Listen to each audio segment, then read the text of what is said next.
ज़ाहिर है जब भी कोई आईनी तरमीम पेश की जाती है तो पहला सवाल नंबर गेम्स का होता है।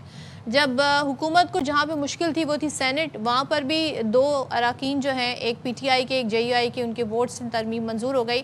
कौमी असम्बली में तो कोई नंबर गेम का इशू ही नहीं है। बहुत शुक्रिया सदर। देखिए, नंबर गेम आपको याद होगा जब इससे पहले 26वीं आईनी तरमीम पास की गई थी तो उस वक्त इशू था। सारे लोगों की नजरें मौलाना फजल रहमान साहब के ऊपर थी। उस वक्त की अपोजिशन भी आपको पता है कि मौलाना फजल रहमान साहब के पास जाती रही कि जी आप इसके ऊपर स्टैंड लें। फिर इवेंचुअली मौलाना फजल रहमान साहब ने जब वोट दे दिया तो वो 64 का नंबर पूरा हो गया। इस बार जो है इस्लामाबाद में हम मौजूद हैं। इस्लामाबाद में किसी को भी शक नहीं था कि कोई नंबर गेम का इशू रहेगा। आपने देखा हुकूमती वज़रा ये बता रहे थे कि 2 की जरूरत थी तो 2 आ गए, 4 की जरूरत होती तो 4 आ जाते। वो फैसल वाड़ा साहब भी बता रहे हैं और बाकी असेंबली से भी हमारे जो रिपोर्टर्स हैं हमें यही बता रहे थे। बाकी जहां तक ताल्लुक है और नेशनल असेंबली की बात 100% दुरुस्त है। 224 का नंबर चाहिए, 237 हुकूमत के पास मौजूद है सादा अक्सरियत, सॉरी 2/3 मेजॉरिटी के लिए। So number game is just not an issue. देखिए इशू क्या बन रहा है, जो हुकूमत मुझे नहीं समझ आ रही कि जानबूझ के ये अपोजिशन को एक क्यों एक एलाबा या एक उनको बहाना दें कि वो क्रिटिसाइज करें। आपने तरमीम लानी है, आपके पास नंबर गेम है तो आपको कोई रोक रुकावट नहीं है। आप जो है पार्लियामान से 2/3 मेजॉरिटी के साथ आइन में किसी भी तरह की कोई तब्दीली करना चाहें वो कर सकते हैं, ये आपका हक है एक पार्लिमानी जमहूरियत के अंदर।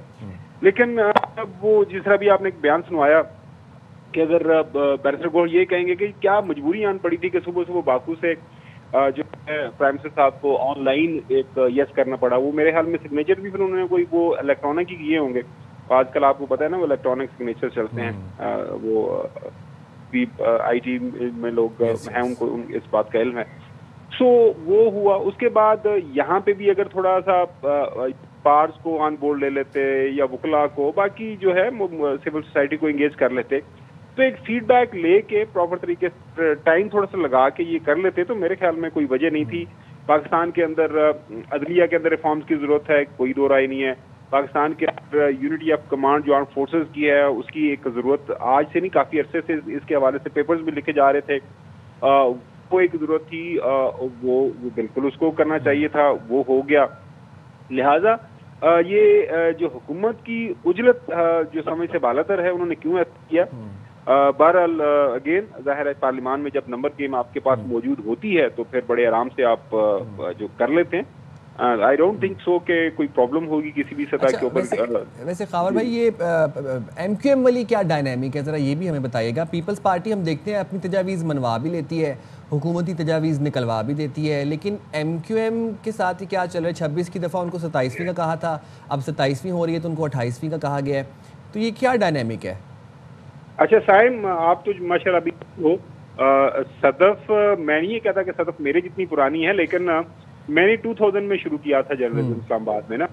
तो जो एमकेएम वाले हैं जब ये 2008 में जब सॉरी उससे पहले जन्म शरफ साहब के साथ थे तब भी नहीं इनकी इस तरह की प्रेस कॉन्फ्रेंस थी।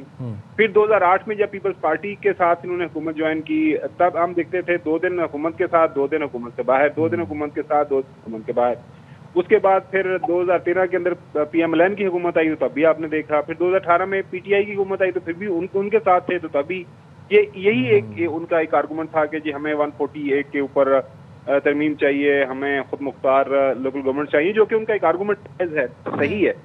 लेकिन कोई वजह है, आप ये सदर बेहतर बता सकती है कि क्यों एमकेएम वालों की बात को इतना सीरियस नहीं लिया जाता। माशाल्लाह वो हमारी तो इतनी उर्दू भी अच्छी नहीं है, वो बड़े अच्छे अंदाज से आर्टिकुलेट करते हैं अपना आर्गूमेंट, पार्लियामान के अंदर पार्लियामेंट के बाहर समझ भी आती है वो क्या बात कर रहे हैं, लेकिन उनकी बात नहीं समझी जाती है। अब ये काउंटर मैंने सवाल कर दिया सदफ को, सदफ ही बता सकती है। सदफ पे आपने इतने भारी जिम्मेदारी डाल दी है, मैं इसका क्या, मैं तो खुद सवाल कर रही हूँ कि भाई एमकेएम वालों को अच्छा उन्हें यकीन भी होता है कि अब जो नेक्स्ट तरमीम आएगी उसमें जी हमारी मुद्दा जो है वो हल हो जाएगा, मगर उम्मीद पे कहते हैं ना दुनिया कायम है। लेकिन ये बताइएगा 28वीं तरमीम फिर क्या आ रही है जो वो इतने वसूख से कह रहे हैं?